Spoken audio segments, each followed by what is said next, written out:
Good morning, all of you. Let's get started.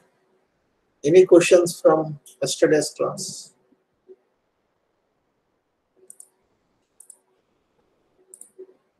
Let me show you this assignment 6. So if you don't have any questions, you should be able to solve all the problems in assignment 6. Okay. You please try to submit assignment 6 by next Monday, 3rd May. And 11th and 12th problems in assignment 6 are based on your mechanics of materials or advanced mechanics of materials, those concepts. Okay, so these you should be able to solve these things, 11 and 12.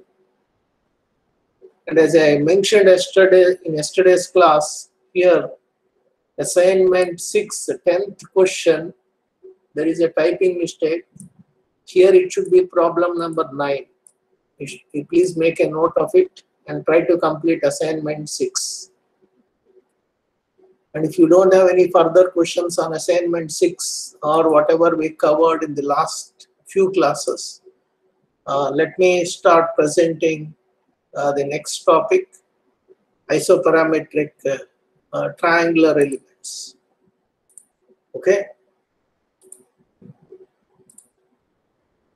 And before that,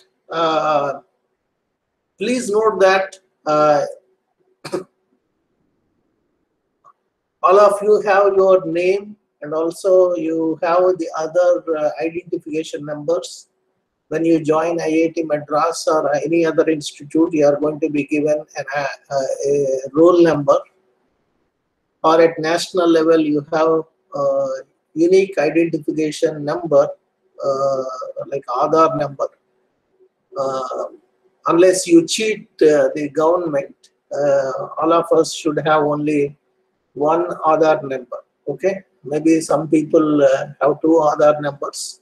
That's a different issue. Okay, so the idea of this, anyway, why I'm bringing all this is the idea of giving unique identification number.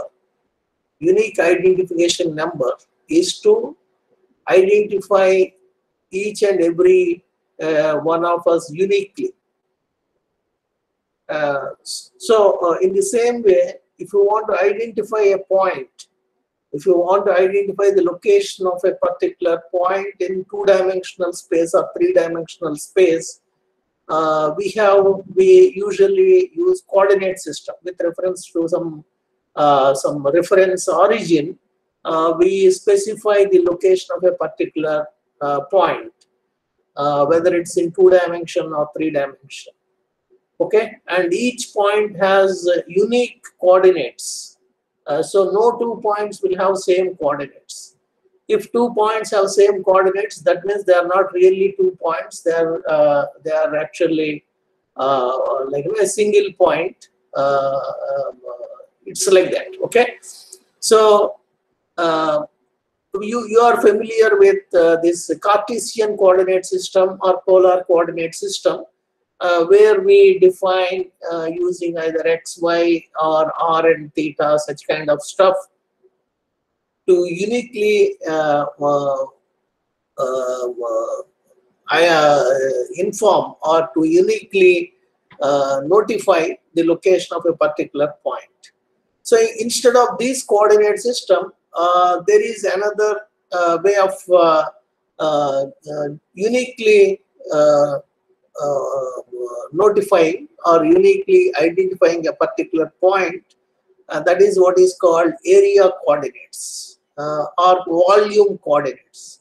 If it is in 2 dimensions, it's called area coordinates, and in 3 dimensions, it's called volume coordinates. Okay, please take a note of it. So now, in today's class, where I'm going to introduce you to the concept of area coordinates. Once you understand area coordinates for 2-dimensional case, the same concept can be extended for 3-dimensional case to get volume coordinates. So what is the advantage of these, or what is the use of these area coordinates or volume coordinates? They help us to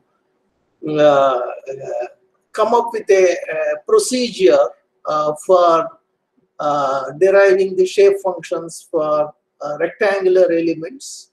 For deriving shape function for triangular elements, or this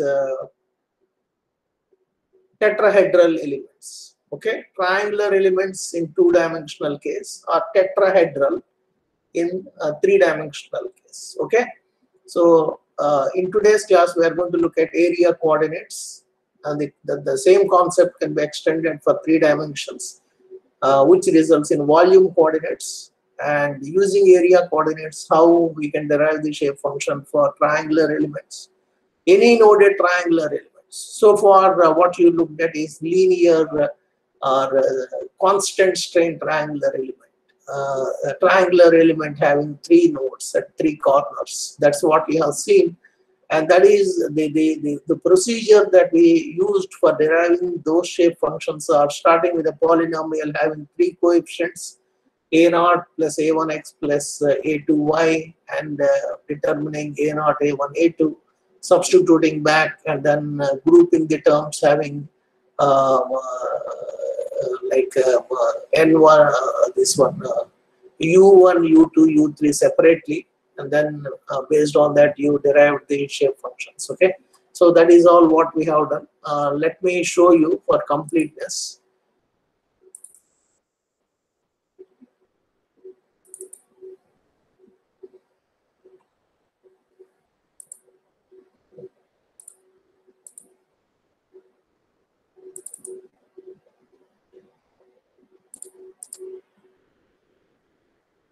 So this is what we have done for getting the shape functions for 3-node triangular element, n1, n2, n3, taking out t1, t2, t3 field variables, the common quantity for each of these field variables, t1, t2, t3, whatever is left is n1, n2, n3. So this is one way of doing it, but if you here, please note that what we have done is for 3-node element. If you want to extend this concept, you can also have a 6-node triangular element, a 10-node triangular element, or you can see different noded triangular element. As the number of nodes increases, this polynomial, the length of it is going to be increasing, and also this inversion of this matrix also going to be become bigger and bigger as the number of nodes increases, and then inversion is going to be cumbersome.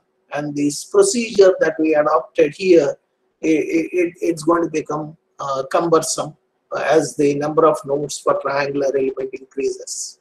So that is the reason we are trying to understand a different alternative method for deriving the shape functions for a triangular element, similar to Lagrange interpolation formula for rectangular elements. Okay, so in today's class we are going to focus on that. So that is what is next topic. So let's read this. Isoparametric triangular elements.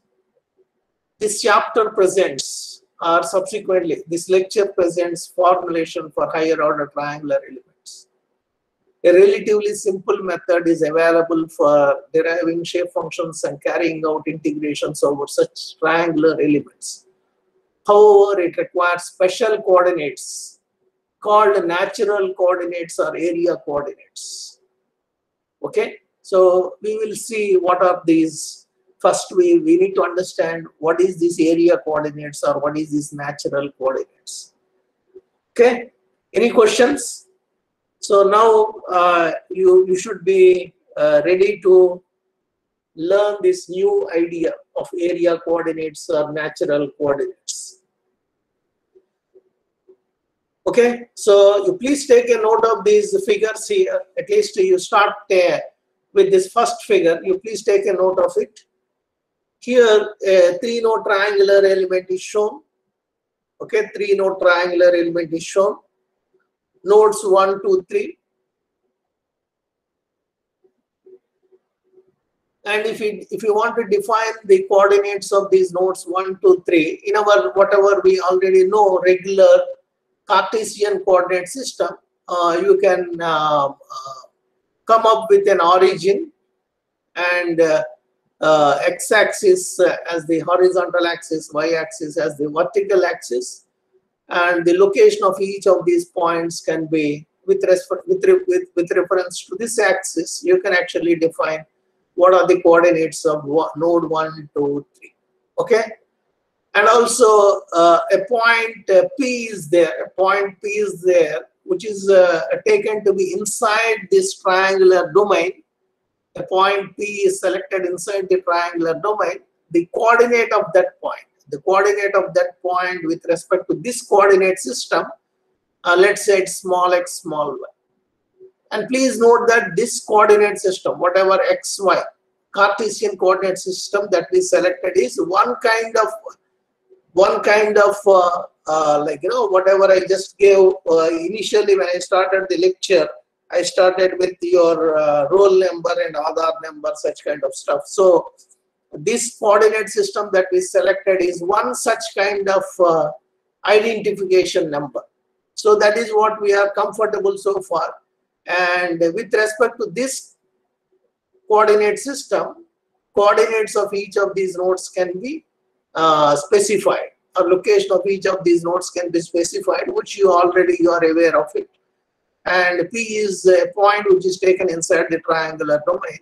And with respect to this coordinate system, let that coordinates of that point P with respect to XY coordinate system, let it be small x, small y. Okay, you please take a note of it. So that is what is mentioned here. Consider a triangular element with corners labeled as 1, 2, 3 as shown in here. The coordinates of node 1 are x1, y1, and those of node 2 are x2, y2, etc. Node 3, x3, y3. Coordinates of any point P located at xy. XY is with respect to this coordinate system. So now, I hope you have taken note of this. Okay, I hope you have taken note of this figure. Now, this point P is there inside the domain. Inside this triangle, this point P is there. Okay, so now you need to do a virtual experiment. An experiment, you do it, imaginary experiment in your brain. Virtual experiment. So what that virtual experiment is, imagine you stick 3 pins. You have the paper pins. So imagine you stick those paper pins at each of these corners. One pin here, second one at second node, third one at the third node. 3 pins are, you just stick these 3 pins. Okay, and now you tie a rubber string, one end of the rubber string to each of these pins. Pin located here, pin located here, pin located. The other end of this string, other end of these 3 strings, you tie them together. Okay, so the common or the string which is free, the end of this string which is free for all these strings, that is tied together. Okay, so that point, that common thing, that free end of each of these strings which are tied, you should be able to move anywhere inside this domain. Imagine that free point or free end of all these strings which are tied together. Imagine that to coincide this with P. Imagine that to be coinciding with P. And then you draw a line joining this node 1. Now this string, which is one end of this string, let's say the first rubber string, one end of it is tied to node 1, another end is tied to the other 2 strings, sorry. So the other end is going to be here. So this is going to be string 1, rubber string 1. This is going to be rubber string 2. The line joining P and 2 is going to be rubber string 2. And then line joining P and 3 is going to be rubber string 3. So that is what is shown here. That is what is shown in each of these figures. In each of these figures, that is what is shown. Is it clear? The virtual experiment, what I wanted you to imaginarily perform. Imagine 3 paper pins are sticked at these locations 1, 2, 3. So 3 paper pins are located at 1, 2, 3. And take 3 rubber strings.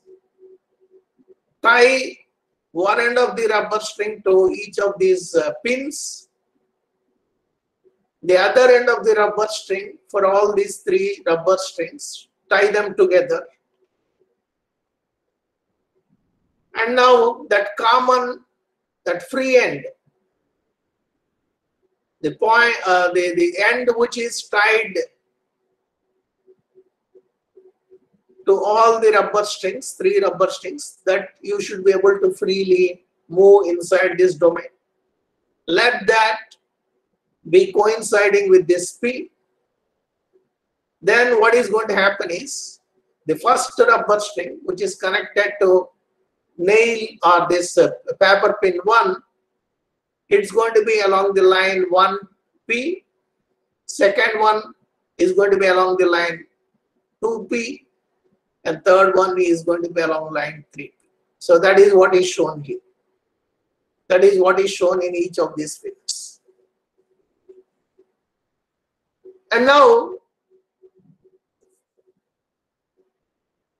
once you have this like this, the area that is opposite to node 1, area opposite to node 1, that is this one, this area, that one, this area which is opposite to node 1, that is denoted with A1. This is A1. If here it is 1 is written, it should be A1. You please make a correction. That's what I'm saying. You redraw these figures. So area opposite to node 1 is A1. Area opposite to node 2 is A2. You can see here, these are the 3 rubber strings. One area is opposite to node 1, that is this one. Area opposite to node 2 is this one. Area opposite to node 3 is this one. Okay? And please note that these areas,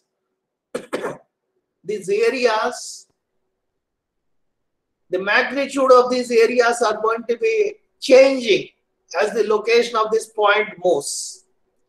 If you move this point slightly towards this side or this side or this side, these A1, A2, A3 are going to change.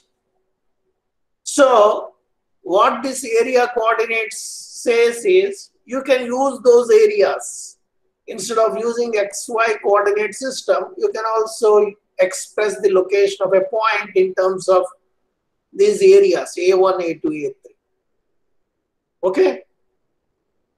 And please note that this A1, A2, A3 are going to depend on initial size of the triangle. Initial size of the triangle. And also what is this A1, A2, A3? It also depends on what units you are considering. Whether you are considering mm square or centimeter square or meter square, kilometer square, whatever. So I don't want to complicate it too much. So why we need to bother about all these things?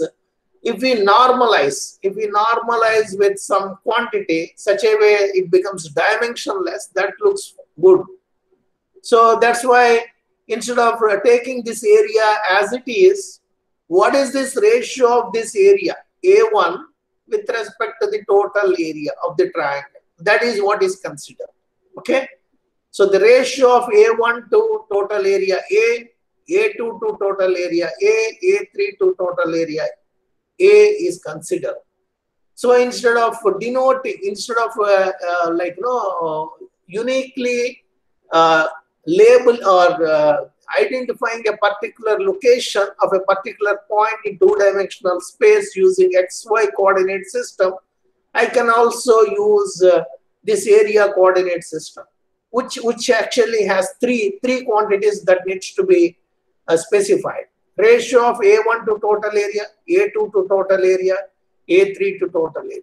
So if you can define these quantities, and please note that these ratios are going to be unique for each of the point inside the domain, triangular domain. Okay, so that is what is shown here. The coordinates of any point P located XY can be expressed in terms of an area-based system denoted by L1, L2, L3. L1 is nothing but area opposite to node 1 divided by total area. L2 is nothing but area opposite to node 2 divided by total area. L3 is nothing but area opposite to node 3 divided by total area. So that is this area. Instead of writing the location of a point as XY, we can write it as L1, L2, L3. For two-dimensional case, same concept you can extend it for three-dimensional case. Instead of taking triangular element, you take a tetrahedral element. Tetrahedron. Tetra means 4. A particular object which has 4 faces is called tetrahedron. So you take it's like a pyramid or something like that. Okay. So if you take a tetrahedron and define instead of area coordinate system L1, L2, L3, you can define V1, V2, V3, V4 is going to come. Here 4 corners are there, so L1, L2, L3 is required. In case of tetrahedron, you are going to have 4 corners. We'll see when we go for 3-dimensional elements, we'll see. Then we have V1, V2, V3, V4. So any questions here as far as area coordinates with respect to this triangular element? Any questions? L1, L2, L3. So once, if this is clear to you, half of the job is over. Okay? If this is clear to you, half of the job is over. Now, I'm going to ask you a question. If this is clear, what is going to be L1, L2, L3? L1, L2, L3 are going to be different for different points. Okay? If the P is located here, L1, L2, L3 is going to be one. They take one value. And slightly, if I move the point here, P, then L1, L2, L3 automatically changes because area opposite to the size, the magnitude of area opposite to node 1 is going to be different. Area opposite to node 2 is going to be different. Area opposite to node 3 is going to be different. So for each point, this L1, L2, L3 are going to be unique. Any questions on that? So I need your participation. Understand? If you simply keep quiet, I'm not getting a feel whether you are following or not. Now I'm going to ask you a question. What if this P coincides with this node 1? Let's say I bring this point P to node 1. I'm going to place this point P over this node 1. Then what is going to be L1, L2, L3? You tell me, what is L1, L2, L3? If P coincides with node 1, what is going to be L1, L2, L3? So L1 is going to be 1. And L2, L3?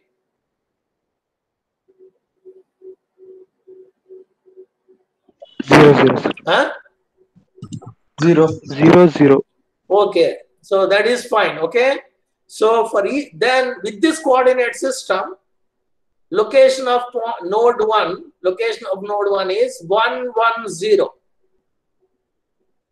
These 2 students who responded, I hope others also have similar understanding.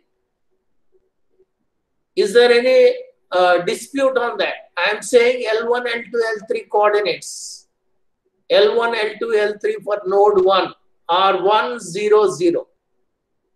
L1, L2, L3 for node 2 are 0, 1, 0. L1, L2, L3 for node 3 are 0, 0, 1. Okay? Any questions on that? So what you need to do now you understood what are these area coordinates, or they are also called natural coordinates.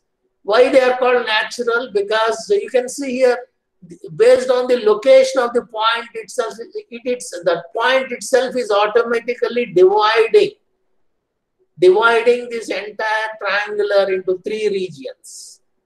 Automatically or naturally it is happening. That's why maybe somebody chosen this word natural coordinates. Okay, forget about this XY coordinate system. If I have this point P here and this inside this triangle, automatically or naturally it is dividing this triangle into 3 pieces.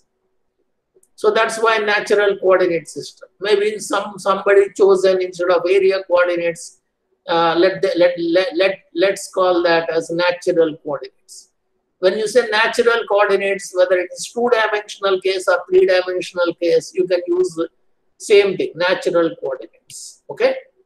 Anyway, they are also called natural coordinates or area coordinates.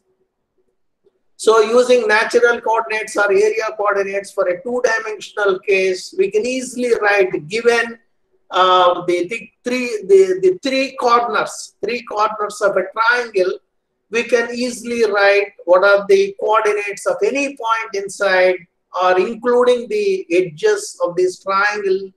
We can easily write what is L1, L2, L3. And this L1, L2, L3 is going to be unique for each of the point. Any questions on that? So if there are no questions, so now you should be able to write L1, L2, L3 given any triangle with all the 3 corners defined and given any point. Okay, I hope you can do that. Now with that understanding, let's proceed how to use this concept of area coordinates to derive the shape functions. Okay, shape functions. So now just now you agreed with me L1, L2, L3 for each of these nodes I just mentioned, 1, 1, 0, 0, 1, 0, 0, 0, 1. And what is the property that shape function has to satisfy?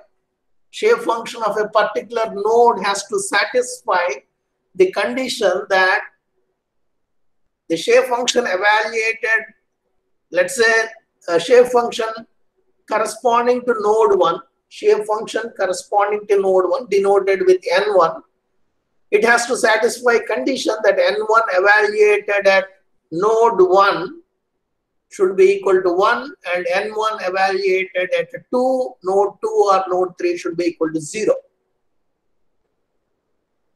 Okay?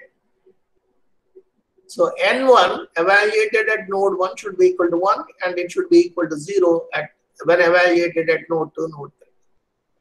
Just now you told me L1 is equal to 1 here, L1 is equal to 1, L2, L3 are going to be 0. And for this, L1 is 0, L2 is 1, L3 is 0. And for here, L1 is 0, L2 is 0, L3 is 1. So L1, L2, L3 for a 3-node triangular element, L1, L2, L3, they itself L1, L2, L3 itself are the shape functions. L1 is shape function for node 1, L2 is shape function for node 2, L3 is shape function for node 3. Just think about it, okay? So now let's proceed. So now, just now I told you,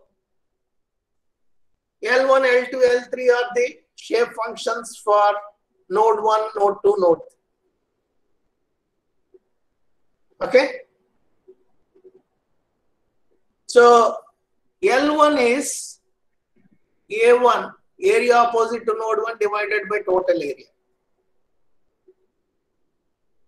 And what are the coordinates of the Cartesian coordinates of this node 1, 2, 3? Node 1 Cartesian coordinate is x1, y1. Node 2 coordinate is x2, y2. Node 3 is x3, y3. Suppose the coordinates are given.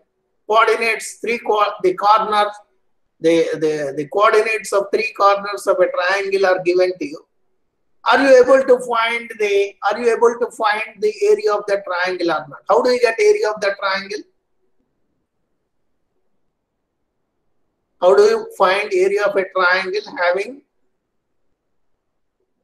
corners located x1, y1, x2, y2, x3, y3? How do you find area of it? You need to go back to your matrix methods or matrix analysis. You can find determinant of a matrix. You put this coordinate, like you have these coordinates of this node as x1, y1, x2, y2, x3, y3. So you form a matrix, okay? First row of that matrix, 1, 1, 1. Second row, you put all the x coordinates, x1, x2, x3. Third row is y1, y2, y3. Find the determinant of that. That determinant is going to be the total area of this. Okay? So that is what is written here. Please note that from the properties of matrices, the determinant is going to have certain properties. If you interchange rows and columns, and if you interchange rows, and if you interchange rows and columns, something like that. So whatever I just mentioned, you can also write in this manner. Is this clear? First, you just focus on this one. Here, x coordinates of all the 3 corners are written, y coordinates of all the 3 corners, and 1, 1, 1 is a common row. Okay. So what did I mention? I told initially you put 1, 1, 1, below that x1, x2, x3, below that y1, y2, y3. Determinant of that is going to be the total area. This same thing is here. This is also same. This also results in same. You use the properties of interchanging the rows and columns. Okay. So you can also do this way.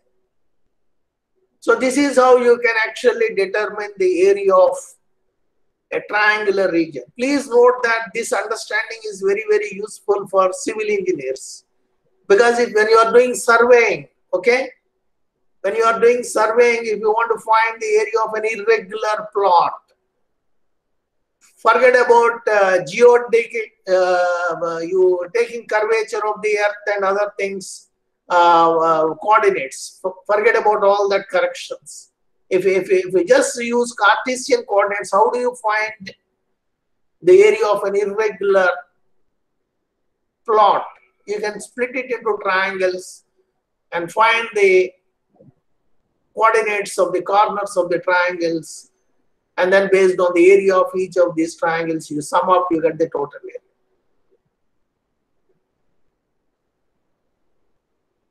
Okay? So here, if you have a triangle having corners located x1, y1, x2, y2, x3, y3, this is how the area can be determined. But what about this one? What about this one? What is the area of this? First of all, what are the corners of this? P, 2 and 3. What are the coordinates of P in Cartesian coordinate system? X, y, x2, y2, x3, y3. So I need to find the area of a triangle having the corners located xy, x2, y2, x3, y3. So same thing you apply here, same logic what you did, you apply here. You remove that row or you remove that column which has x1, y1, replace x1, y1 with xy. you are going to get area of A1. And what is L1? L1 is nothing but ratio of A1 to AT total. Please note that this is actually going to give twice the area. Sorry, this actually is going to give you twice the area. Half of this determinant is going to be the area. So L1 is ratio of A1 to AT. AT is total area. Instead of A1 to AT, I can take it as 2A1 to 2AT. 2AT is nothing but this. 2A1 is this one. Similarly, L2 and L3. Okay? And L1 is equal to 1. L1 is equal to 1 at node 1. L1 is equal to 0. L1 is equal to 0 at node 2 and node 3. Here, L1 is equal to 1 when this point P coincides with this node 1, L1 is equal to 1. Okay? When this point P coincides with node 1, L2 is 0, L3 is 0. Or in other words, when this point P coincides with this node 1, L1 is equal to 1.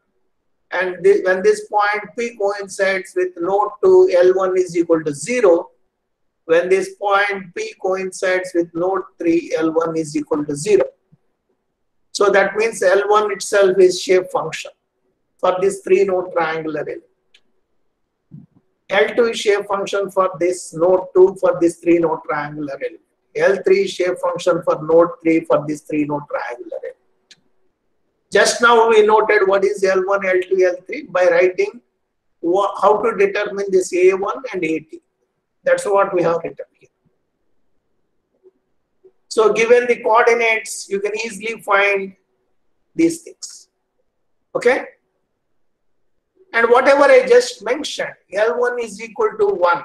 L1 is equal to 1 when P coincides with node 1. What do you mean by P coinciding with node 1? XY is equal to X is equal to X1, Y is equal to Y1.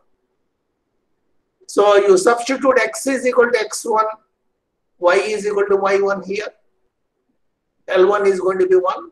If you substitute X is equal to X2, Y is equal to Y2, L1 is going to be 0. Why L1 is going to be 0? Determinant of a matrix having two identical columns is going to be 0. If X1 is equal to X3, X is equal to X3, Y is equal to Y3, then also L1 is going to be 0. So is this clear? L1, L2, L3 are same as shape functions for a 3-node triangular element. So L1 is nothing but your N1, L2 is nothing but N2, L3 is nothing but N3. How do you get the expressions for L1, L2, L3 or N1, N2, N3 using this? You expand this. This is going to be a function of xy. This is going to be a function of xy. This is going to be a function of xy. And what did you learn as a part of isoparametric mapping? X is equal to N1 x1 plus N2 x2 plus N3 x3. Okay? Y is equal to N1 y1 plus N2 y2 plus N3 y3. Same equations are written here.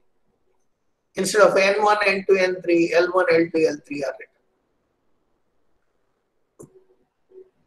And also what did we learn? At any point inside the element, sum of all shape functions is equal to 1. That means N1 plus N2 plus N3 for 3-node triangular element should be equal to 1. Same thing is written here. Instead of N1, L1 is used, N2, L2 is used, N3, L3 is used. Because N1, N2, N3 are same as L1, L2, L3. You can also cross check this last one, this equation.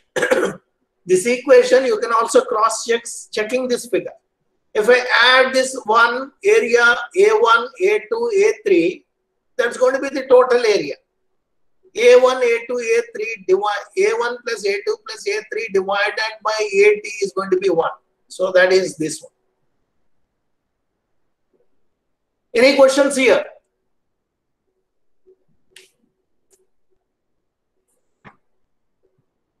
Any questions? So this is for 3-node triangular element. For 3-node triangular element, you can see you already derived the shape functions. You already derived the shape function for 3-node triangular element here. N1, N2, N3 you derived. You also completed quiz 2 in which you used this one. So now what I am saying is this N1, N2, N3 are same as L1, L2, L3. Don't believe whatever I am saying. Okay? Don't believe whatever I am saying. Here you can easily expand. This is the determinant. You can easily expand. You please do that expansion and check whether you are going to get same expressions or not. Please check whether you are going to get same expressions or not. Please do that. Okay? So for 3-node triangular element, L1, L2, L3 are the shape functions. But the idea of this is, learning this method is not to derive the shape function for 3-node triangular element. 3-node triangular element we already derived. We already derived here. It's not trying to learn deriving the same N1, N2, N3 using different approaches. The idea of this, learning this area coordinates, is to derive for higher order triangular elements. The idea of this is to derive for higher order triangular elements. But when you say you want to derive for higher order triangular element, whatever method you are trying to propose or whatever method you are trying to use to derive higher order triangular element should actually be able to generate even for the 3-node element which you already studied. So that is the idea of doing this exercise. So here we confirm that this method can also be used to derive the shape function for 3-node triangular element. But this is not the end. We need to use this to derive the shape function for higher order triangular elements. So before that, what I suggest is you please expand this L1, L2, L3 and then check whether the same expressions you get as what you have noted for N1, N2, N3. Okay, you please do that exercise. So now what we'll do is we'll just learn what are the various steps. Okay, what are the various steps for deriving the shape function for higher order triangular elements. So now let's take a triangle like this. Please take a note of this figure. A triangle like this, node 1, node 2, node 3. Okay? Node 1, node 2, node 3. And what it is written here is, what is written in this is, for different location of points, what is L1, L2, L3?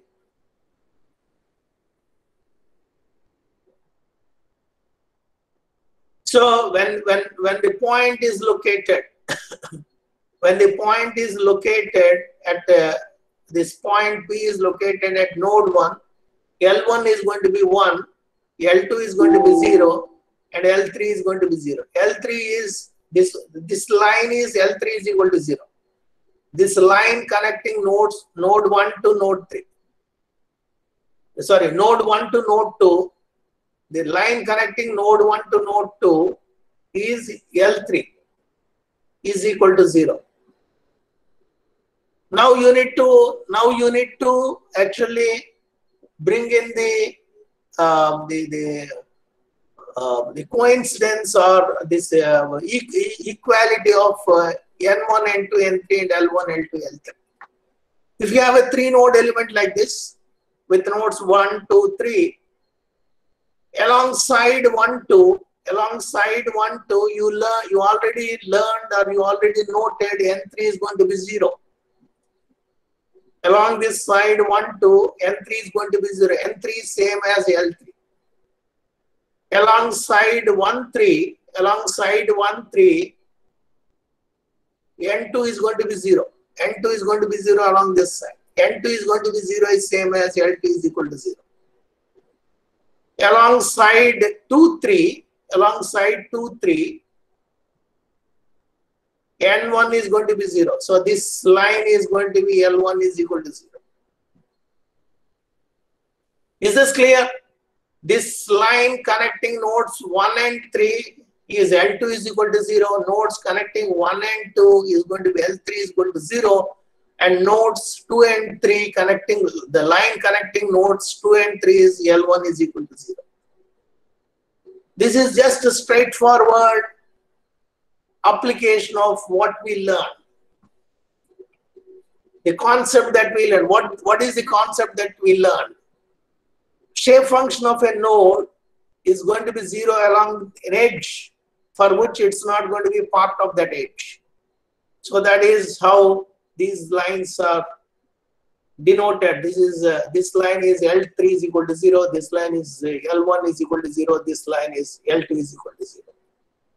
And what about other points? How did we get the other points? You use this one. You place this point P coinciding with these points. Point here, point here, point here, point here, point here, point here. And then you determine what are the L1, L2, L3. So if you place the location of this point P1 here,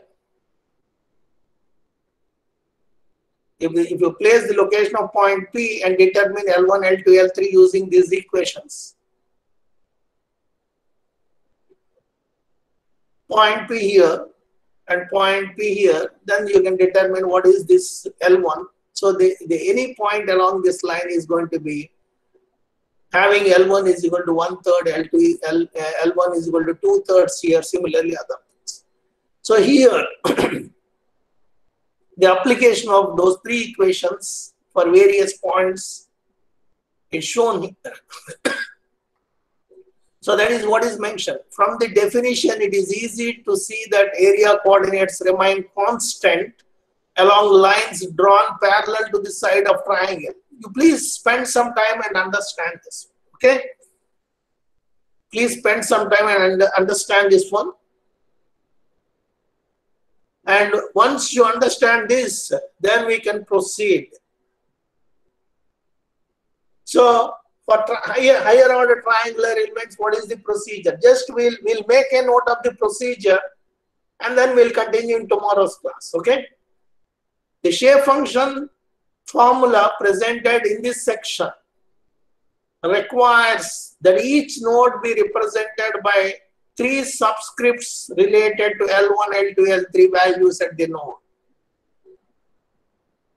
And please note that whatever we are planning to, this procedure that we are learning is applicable for higher order triangular elements. So, what are the various steps? Following steps are used to develop 3 subscript numbering scheme for nodes. So you have more than 3 nodes for that triangular element. For each of the node, you write L1, L2, L3. Find L1, L2, L3 for each node. Okay?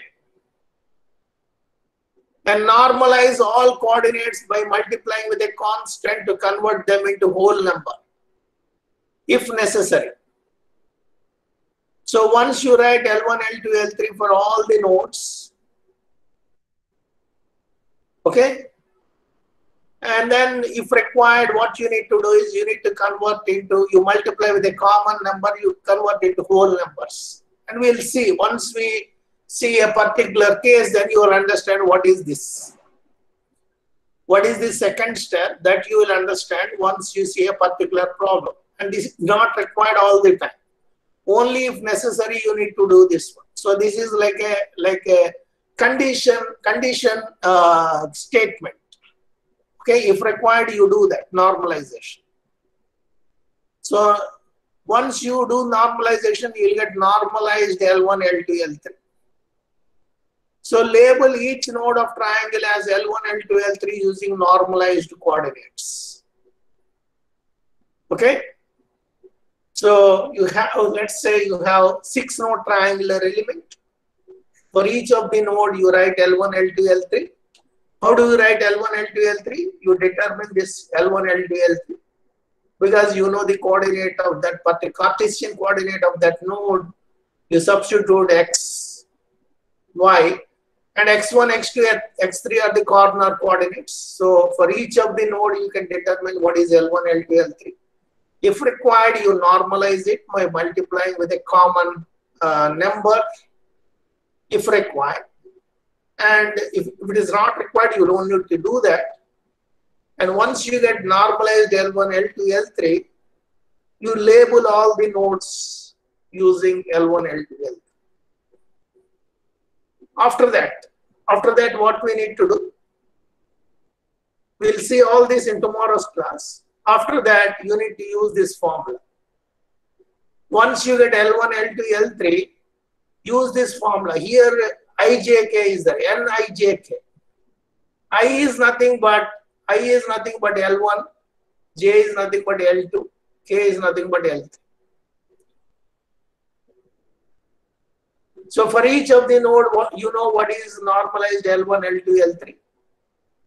So let's say for a particular node, node 1, L1, normalized L1, L2, L3 are 1, 0, 0. Then for node 1, if you for node 1, if you want to write the shape function, you write it as n1 is equal to n, I is equal to 0, 1, j is equal to 0, k is equal to 0. N1 is same as N1 is same as N1, 0, 0. So when I is equal to 1, j is equal to 0, k is equal to 0, you substitute that information here and use this whatever is given and get the shape function expression. Okay, this we'll see in tomorrow's class. At least what I suggest you revise this one and then convince yourself this L1, L2, L3 are same as N1, N2, N3, whatever we studied.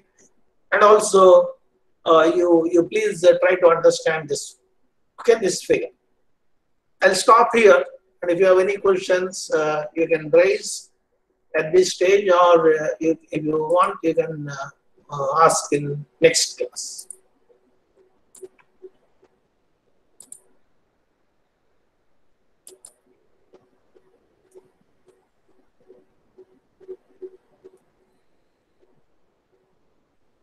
Any questions? If there are no questions, then we'll meet in tomorrow's class. Okay, thank you.